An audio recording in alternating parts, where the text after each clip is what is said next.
Bismillahirrahmanirrahim. Assalamualaikum warahmatullahi wabarakatuh. Alhamdulillah, summa salatu wassalamu ala rasulillah wa ala alihi wa ashabihi wa mawalah wa la hawla wa la quwata illa billah amma ba'd. Jemaah yang dirahmati Allah Subhanahu wa taala, kita hidup di zaman di mana orang yang satu dengan yang lainnya tidak saling mempengaruhi, tidak saling mencegah daripada kebaikan, tidak saling tegur. Orang yang satu merasa apatis, tidak perlu memperhatikan permasalahan orang lain. Apakah orang tersebut dalam kebaikan atau tidak? Apakah orang tersebut penuh dengan masalah atau tidak? Sehingga tidak ada di antara kita saat ini, banyak di antara kita yang tidak mementingkan permasalahan orang lain.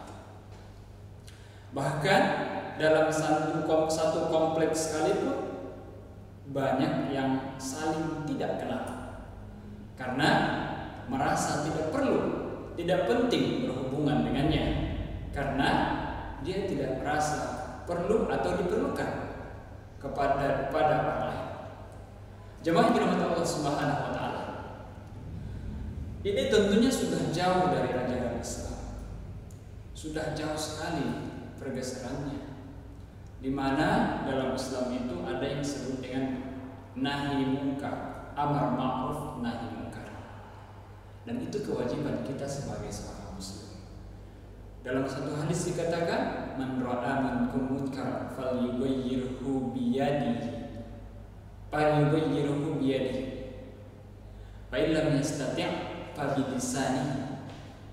Fa illam yastati' fa bi qalbihi wa dzalika at'aful iman. Dalam hadis ini menceritakan bahwa siapa saja yang melihat kemungkaran, maka hendaklah orang yang melihat itu mencegahnya. Kalau dia bisa mencegah dengan tangannya, maka perlu dia cegah dengan tangannya agar kemungkaran itu tidak terjadi. Biyadihi artinya tangan di sini adalah dua kemungkinan. Yang pertama kekuatan fisik kita, dan yang kedua adalah kekuatan kekuasaan kita. Oleh karena itu, di sini sebagai orang tua tentunya punya kuasa, punya kekuatan terhadap anaknya. Apabila melihat anaknya melakukan kemungkaran, tentunya dia punya kuasa untuk melarang kemungkaran. Apabila dia seorang rakyat biasa, tentunya dia tidak punya kuasa untuk melarang kemungkaran yang lebih besar yang dilakukan pemerintah atau semisalnya. Nah, jika seseorang tersebut tidak bisa melarang dengan kekuasaannya, tangannya, maka dia bisa dengan pabilisanihi, dia bisa melarang dengan lidah. Lidah di sini bisa dengan ucapan atau bisa juga dengan tulisan. Apabila kita melihat kemungkaran, maka tentu kita wajib untuk mencegah dengan cara dengan memberikan nasihat, melarangnya dengan ucapan. Bagaimana dengan kemungkaran, kejahatan yang terjadi di luar negeri dan di alam yang kita tidak di negara yang tidak bisa kita jangkau?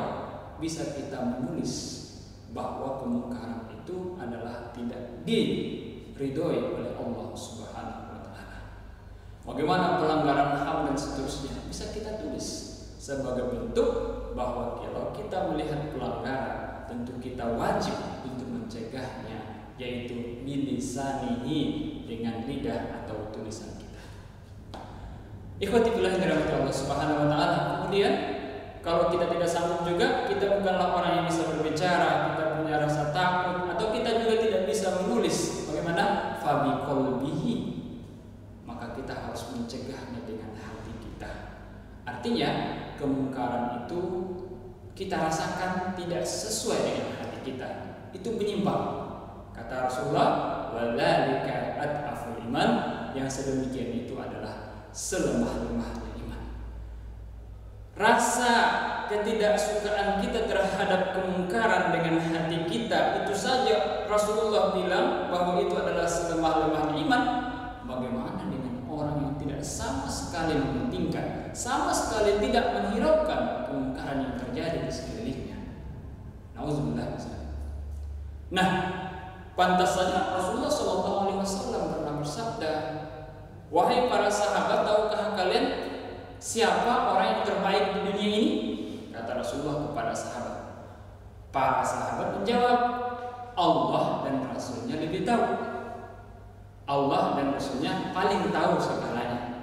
Lalu Rasulullah SAW melanjutkan sabdanya, "Khairun nas man tala umruhu wa hasuna amaluhu." Sebaik-baik manusia adalah orang yang umurnya panjang dan baik budi pekertinya, baik perilakunya.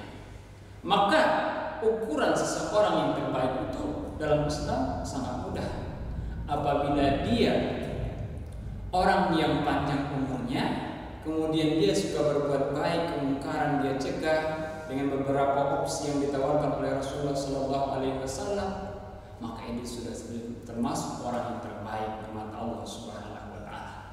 Kemudian ada sabda lain yang disabdakan Rasulullah, "Khairun nas anfa'uhum linnas." Sebaik-baik manusia adalah orang yang bermanfaat bagi manusia lainnya. Jika kamu seorang yang bertetangga, maka kamu bermanfaat kepada yang lain tetangga. Jika kamu seorang mahasiswa, maka kamu bermanfaat bagi teman sekelasmu, bahkan teman sekampus atau sesama mahasiswa. Jika kamu seorang dosen, kamu bermanfaat bagi mahasiswa, bermanfaat bagi yang lainnya.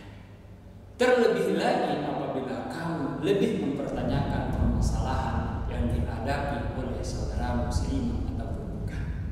Jemaah yang dimuliakan Allah Subhanahu wa Ta'ala, oleh karena itu dalam Islam untuk mencapai derajat yang manusia yang terbaik itu adalah semua orang bisa menggapainya. Siapa saja tergantung apa pekerjaannya. Jika dia seorang dosen, maukah dia menanyakan mahasiswanya kenapa datang terlambat, kenapa selalu absen? Jika dia seorang guru, bisakah dia menyiapkan pembelajaran yang lebih bagus agar mahasiswanya bisa menerima pelajaran dengan baik? Apabila seorang mahasiswa, maukah dia belajar dengan tekun, mengikuti segala arahan dosennya, mengikuti segala arahan gurunya? Itulah yang disebut dengan khairun nas anfa'uhum linnas. Jemaah yang dirahmati Allah Subhanahu wa Ta'ala, sebuah kisah pendek yang pernah terjadi pada zaman Abi Hurairah. Pada waktu itu sahabat Rasulullah Abi Hurairah sedang melakukan iktikaf di Masjid Nabawi. Ketika dalam iktikaf di dalam masjid tersebut, Abi Hurairah melihat seorang laki-laki yang duduk di pojok masjid. Dia melihat laki-laki tersebut sedang dengan muka murung, sedih, dan dia menghampirinya, melontarkan beberapa pertanyaan yang memang intinya laki-laki tersebut sedang bersedih. Tidak menunggu lama, Abi Hurairah langsung mengajak laki-laki tersebut keluar dari masjid dan mempertanyakan, "Ayo, kalau kamu maukah engkau kita pergi keluar atau ke pasar untuk menyelesaikan permasalahan?" Laki-laki ini heran dan bertanya balik kepada Abi Hurairah, "Wahai fulan, sesungguhnya engkau tidak kenal dengan saya, tapi kenapa engkau mau mempertanyakan permasalahan saya sedang engkau sedang iktikaf di masjid?" Abi Hurairah menjawab, "Sesungguhnya Rasulullah pernah bersabda mengatakan kepada kami bahwa sesungguhnya menyelesaikan permasalahan orang lain jauh lebih baik dibanding iktikaf di masjidku ini," kata Rasulullah, "sebulan lamanya." Artinya banyak amalan yang kita kira itu adalah amalan yang sangat ritual, tapi oleh Rasulullah masih lebih memprioritaskan permasalahan orang lain dibanding amalan-amalan sunnah yang nanti bisa kita lakukan lagi. Jemaah yang dirahmati Allah Subhanahu wa Ta'ala, begitulah Rasulullah mengajarkan kepada para sahabatnya, dan para sahabat kemudian kepada tamu-tamu sampailah ke kita bahwa ternyata orang yang baik itu, orang yang terbaik itu adalah orang yang bisa bermanfaat, berpengaruh positif kepada yang lainnya. Mudah-mudahan bermanfaat bagi kita semua. Assalamualaikum warahmatullahi wabarakatuh.